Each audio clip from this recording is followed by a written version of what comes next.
Traigo un nuevo reportaje de Familias sin recursos. Presento a los espectadores quién es Olga Martín. Es una viuda de 44 años que tiene 6 hijos, 2 de ellos tan solo son los que son mayores de edad. Y el único dinero que entra en esa casa son 536 euros de REMI, de la renta mínima.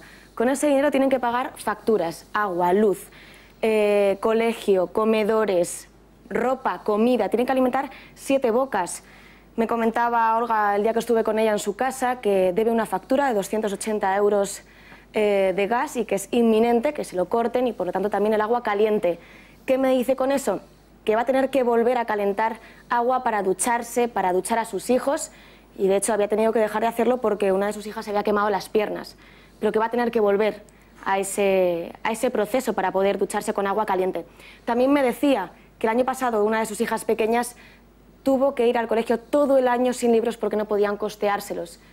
De este modo hemos dividido estos reportajes en 2 partes. En esta primera parte vamos a conocer a Olga, que nos cuente ella quién es, cuál es su situación, pero mejor véanlo ustedes mismos. Soy viuda, sin percibir ningún tipo de pensión. Tengo 6 hijos, 2 de ellas mayores de edad en paro. Y mi única ayuda y mi único ingreso en casa son 536 euros de REMI, de renta mínima. Pues ¿cómo hago? Pues pidiendo, jugando con facturas, dejando a deber una, pagando otra y haciendo 20.000 virguerías. ¿Qué años tienes? Tengo 44 años, o sea, otra limitación más a la hora de trabajar. ¿Y tus hijos qué edades tienen? Tengo una con 23 años, tengo otra con 21. Una con 16, una con 13, uno con 7 y uno con 4. Que como a un niño de 4 años tú le explicas que la vida está muy mal y que no tienes para darle un litro de leche. Que no puede ir a una excursión porque es que lo que tienes no te da para más. Que tienes que estar calentando cacerolas de agua porque no te puedes permitir comprarte un termo porque tampoco puedes pagar las facturas. Me ha venido una factura ahora, la factura es de 280 y tantos euros, que yo no puedo permitirme el lujo de pagarla. Por lo tanto, me cortarán la calefacción y el agua caliente y me tocará otra vez volver a calentar perolas de agua.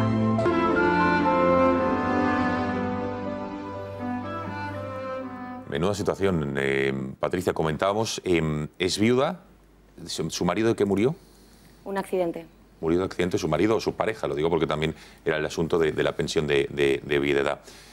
¿Qué más nos ha contado Olga, Patricia? Si te parece, a mí hay una frase de esta primera parte que me marca y es como, me pregunta, ¿cómo le explico a mi hijo de 7 años que no puede ir a la excursión a la que van todos sus compañeros? ¿Cómo se lo explica a esa madre, a ese hijo? En esta segunda parte vamos a ver las habitaciones de la casa, porque son 7 personas. Las habitaciones pues son las que son, tienen que dormir incluso en la cama en la que duerme Olga, duermen los 2 pequeños con ella, hay otra habitación con literas, el espacio es el que es, nos enseña su despensa, su cocina, nos dice los alimentos que recibe, pero vamos a ver que nos explique ella también sobre todo cómo duermen. Aquí duermen los 2 niños conmigo, aquí dormimos los 3.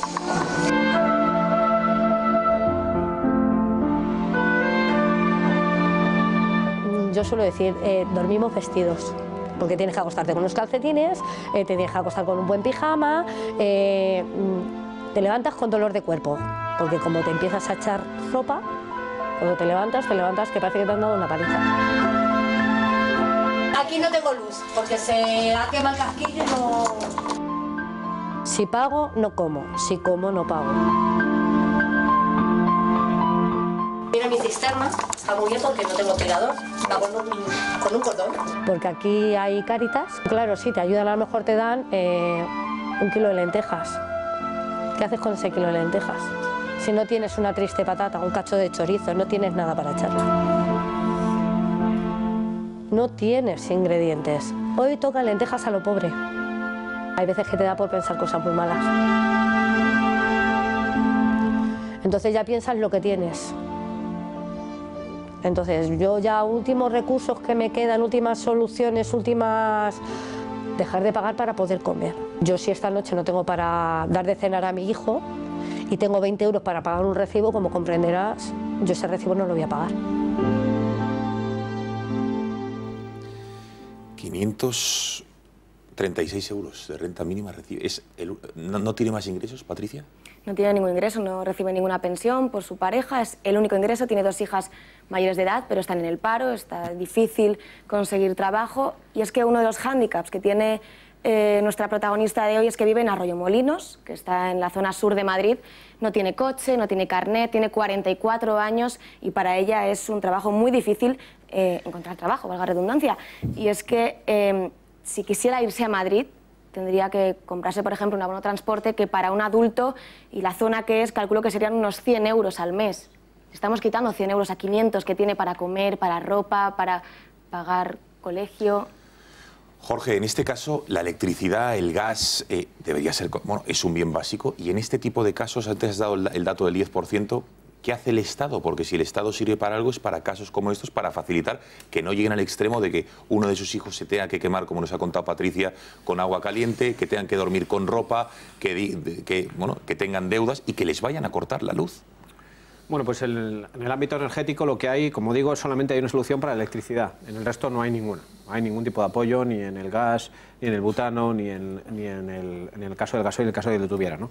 En la electricidad lo que hay, con el nuevo bono social que se aprobó el año pasado, es en un caso como este, que es un caso de llamado de exclusión social, pues hay un 40% de descuento en la factura de la luz, ¿no? El problema es que esta señora, para acceder a ese 40% de descuento, seguramente, no sé si llegaste a ver su factura, pero seguramente no le aplican ese 40% de descuento porque la tramitación para conseguir eso es bastante compleja y mucha gente la ahuyenta, la propia gestión de todo esto, ¿no?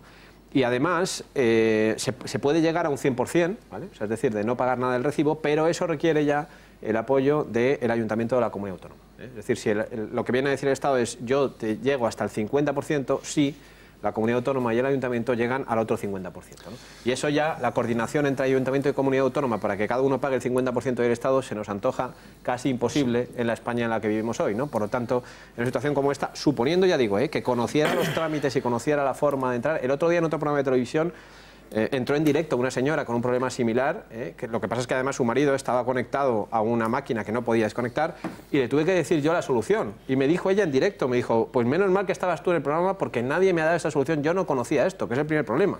O sea, es decir, gente en una situación límite, como es este caso, que no conocen que existe una posibilidad de tener un descuento, al menos, ya digo, del 40% en el recibo de la luz. Por cierto, son innumerables como este mensaje de los espectadores que están viendo El Gato, que nos piden cómo ayudar, al menos temporalmente, a esta señora, a Olga. No duden que nuestro departamento de producción les pondrá en contacto con esta señora para que quien quiera libremente pueda colaborar de la manera que sea. Venga, por orden de petición de palabra, Iván y Benjamín, y luego el resto. No, bueno, la pregunta casi es obligada, ¿no? Ya que se han citado las centrales nucleares, ¿qué impacto podrían tener? Ya que al final nos vemos obligados a comprar energía o a suministrarla a un país soberano, como decía Abascal, ¿qué impacto podrían tener en la solución de este problema? Porque al fin y al cabo, y ha quedado patente en tu explicación, que me parece muy interesante, el Estado está ahí. No podemos creer en la magia de la autorregulación mercantil. El Estado tiene que regular los recursos propios de todos los españoles, de esa mujer y del más acaudalado de nosotros. Entonces, ¿qué impacto y qué vías de solución ofrecería la energía nuclear que no está sujeta al albur de que si sopla más el viento deja de soplar? Enseguida contesta Jorge, que vamos a ir acumulando las preguntas. Y sobre el reportaje, el papel del Estado, si existe, Iván, pues también, claro, debería estar para ayudar a personas como Olga, ¿no? Evidentemente, por eso yo en este caso apelo al Estado. Es que el Estado es el que tiene que tomar cartas en el asunto, si se supone que tenemos un mínimo bienestar, que es un poco la palabra fetiche en este caso, ¿verdad? Benjamín. Sí, no, bueno, respecto al reportaje, ¿no? Yo diría que esto va mucho más allá de la pobreza energética, ¿no? Esto es pobreza pura y dura, no hay que adjetivarla. Entonces creo que aquí el precio de la electricidad es el menor de los problemas para esta señora, porque aunque fuera un 20% más barato el recibo de la luz, pues poco le iba a resolver, ¿no? Creo que es un problema mucho más agudo y que efectivamente en estas situaciones yo creo que si queremos tener una sociedad justa, pues no se pueden permitir, simplemente, ¿sabes? Una señora con 6 hijos no puede estar cobrando 500 euros, ¿no? Independientemente ya de todos los motivos que le hayan podido llevar a esa situación, etcétera, etcétera, creo que no puede permitir una sociedad que quiera ser justa que una persona esté en esta situación, que yo creo que tiene poco que ver con la pobreza energética en este caso, ¿sabes? Pero bueno, también tiene que ver, ¿no? Y un poco al hilo de lo que decía Iván también, no sé hasta qué punto, y esto te lo pregunto a ti, claro, este descontrol o este desaguisado que hay en el mercado energético español en general, ¿no? Tiene que ver muchas veces con razones ideológicas, ¿no? Claro. De fondo. Ahí voy. O sea, en que, efectivamente, el papel de la energía nuclear, ¿no? Tú hablabas de que este ministro se empeña en el carbón como alternativa. Bueno, se empeña en el carbón, yo creo, entre otras cosas, porque las presiones políticas para que se empeñe en el carbón son enormes, ¿no? Desde las cuencas mineras, desde su propio partido, desde partidos de la oposición. No hay más que recordar la Marcha Negra, ¿no? O sea, no sé, ¿hasta qué punto tiene que ver la ideología en que tengamos un sistema energético probablemente tan ineficiente, ¿no? Vemos la oposición, que a lo mejor no tiene que ver exactamente con la electricidad, pero sí con el petróleo, la oposición brutal al fracking. No se sabe muy bien exactamente por qué, cuando en Estados Unidos es una práctica habitual. En fin, venga. ¿Qué tiene que ver la ideología en todo esto? Más opiniones, Julio, el reportaje que te ha parecido. Bueno, aquí tenemos dos partes, ¿no? Es decir, el reportaje al final lo que nos muestra en general es que en caso de que te veas abocado por necesidad a tener que acudir a una administración, a tener que acudir a un ayuntamiento, a tener que acudir a alguien para que te pueda ayudar, en muchas ocasiones los propios funcionarios tampoco saben por dónde tirar y por dónde ayudar, ¿vale? Tenemos planes de pobreza infantil, tenemos planes específicos en los ayuntamientos, tenemos planes en las comunidades nacionales, tenemos planes en institutos a nivel nacional y sin embargo a la hora de tener que enfrentarte a un caso concreto como el que se está contando, el abandono en muchas ocasiones que puede llegar a sufrir una persona como Olga es brutal. Entonces, no el Estado, sino el resto de instituciones por debajo, incluso las más cercanas que podrían ser los ayuntamientos, que en muchas ocasiones tienen presupuestos para este tipo de cosas y pueden ser mucho más hábiles a la hora de tener que aprobar ayudas muy concretas, fallan o no saben expresarse, o no saben trasladarlo para poder ayudar a estas personas. Y por otro lado, la verdad es que oyéndote lo que pintas del sistema energético, nos damos cuenta de que el sistema energético que tenemos en nuestro país es un desastre, en ocasiones un cachondeo, porque parece que se están riendo directamente en nuestra cara, y como comentabas antes, de difícil solución. Es decir, desde la pincelada que dabas, que el IVA que se le aplica a la cuestión de la energía es del 21%, ¿vale? A cuestiones como lo que comentaba Benjamín del tema del carbón con el tema de las subvenciones, cuando en el resto de Europa se pretende acabar con ello y el impacto ambiental que tiene, al tema del déficit de tarifa, al tema de la retroactividad que supuso o la inseguridad jurídica con el tema de las energéticas cuando se aprobó una serie de ayudas y luego se dijo que no iba a ser lo que iban a recibir. Es decir, que al final tenemos un sistema que, como decías tú antes, se ha ido parcheando, pero se ha ido parcheando también con presiones ideológicas o con intereses muy cortoplacistas que no tiene, en principio, visos de solucionarse a largo plazo. Gonzalo.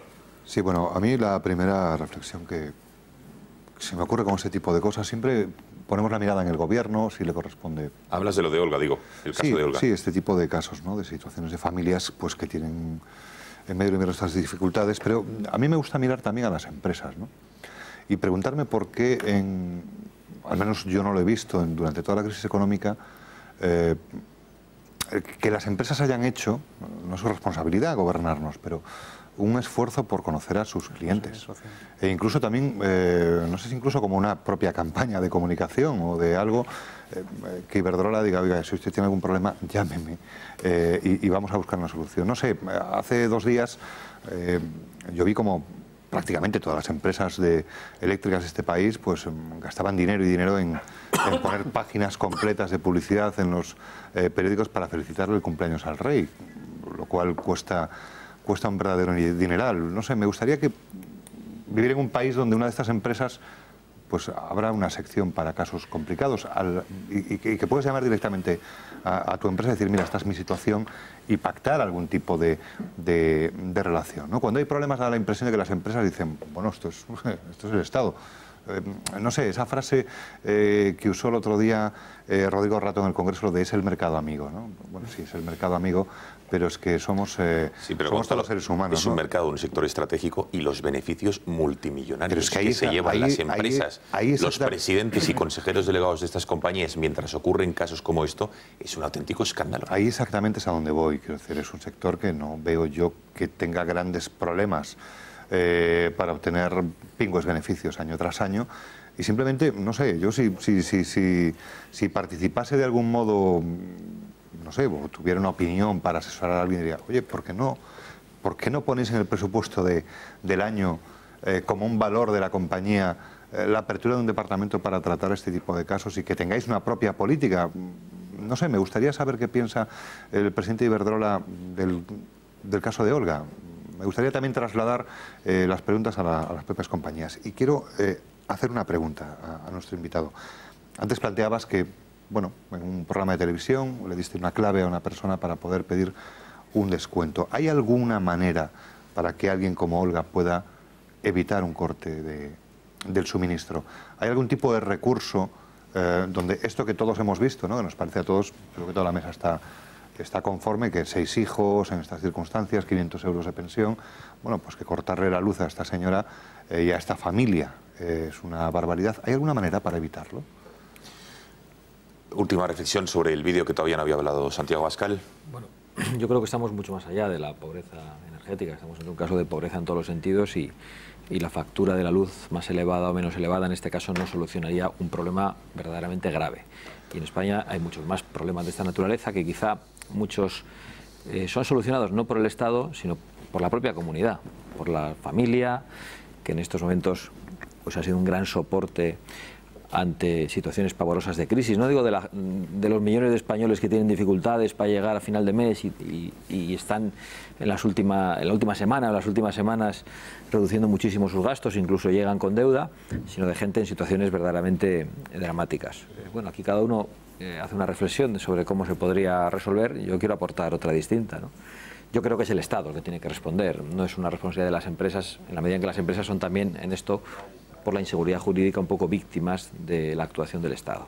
No digo que en algunos casos no sean lo contrario, que estén presionando a los políticos, que estén untando a los políticos, que estén garantizándoles salidas, y todo esto se retroalimenta y viene a contribuir a un problema muy serio en el sistema energético español. Yo me planteo cuáles son los gastos que el Estado tiene que asumir necesariamente y cuáles son los que no. Y también para esto haría falta un gran acuerdo nacional de largo plazo. El otro día surgía el problema de las pensiones, que de nuevo había problemas y algunos decían, bueno, habrá un momento que si no hay una reforma nos veremos obligados a elegir entre pensiones o autonomías, el sobrecoste estructural del Estado de las autonomías. Por poner un solo ejemplo, habrá más cosas, ¿no? ¿Qué vamos a pagar? ¿17 parlamentos o vamos a pagar casos como este? Es decir, habrá un momento en el que tengamos que elegir entre el estado de bienestar de la gente en situación de exclusión social o el estado de bienestar de los partidos políticos, que es el estado de las autonomías, ¿no? Y nosotros calculábamos que un modelo centralizado, mejor organizado, costaría 80.000 millones de euros menos en España y serviría para atajar estas cosas. Pero bueno, esto no resuelve el problema inmediatamente, pero entendemos que haría que el Estado dedique sus recursos y el dinero del erario a las personas más desfavorecidas. Bueno, Jorge, estamos fuera de tiempo. Sé que son 3 o 4 preguntas interesantes las que te han hecho los analistas y cuanto mayor brevedad, mejor, te ruego. Muy rápidamente y tratando de agrupar, ¿no? Primero sobre el tipo de pobreza. Estoy completamente de acuerdo que hay un problema en el caso que hemos visto, que es en sentido amplio, pero yo hablo de mi tema, ¿eh? En el ámbito de la energía creo que es un servicio básico, se puede solucionar. O sea, para que tengamos una idea de cifras, en este momento el bono social, este descuento que tienen las familias que están protegidas desde octubre, nos cuesta del orden del 0,5% de la factura. No aparece en nuestra factura, pero nos lo están repercutiendo y es el 0,5%.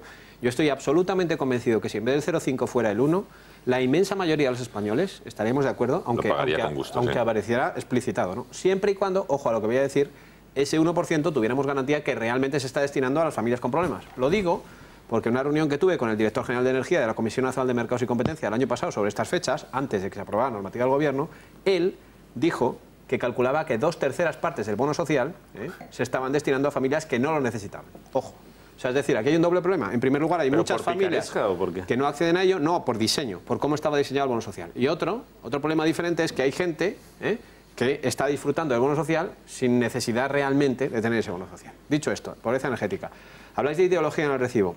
Totalmente de acuerdo. O sea, aquí ha habido ideología desde el principio, no de ahora. Claro. Desde el principio de siglo, cuando se empezaron a producir energía con unas o con otras, qué tipo de centrales se han ido ayudando o cuáles no, ¿no? El caso de las nucleares es paradigmático. ¿Por qué no se construyen nucleares ahora? No solo en España, sino en el resto de Europa. Sencillamente porque son más caras.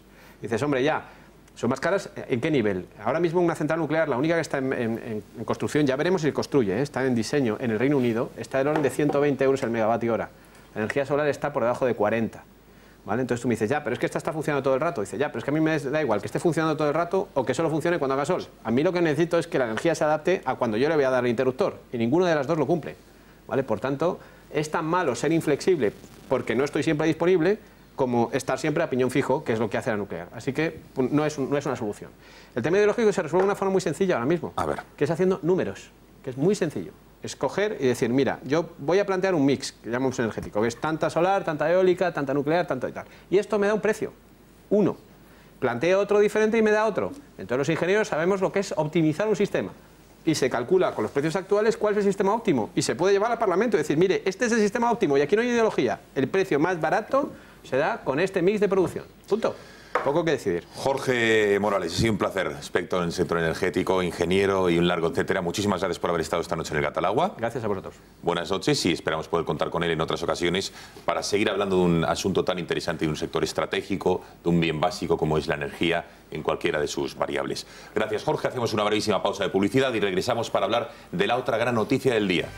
Los mensajes de Puigdemont, el expresidente huido, a otro compañero, el exconsejero huido, que se les ha pescado y desde luego dice todo lo contrario de lo que dicen en público. Hay una frase, el plan de Moncloa ha triunfado, esto ha terminado.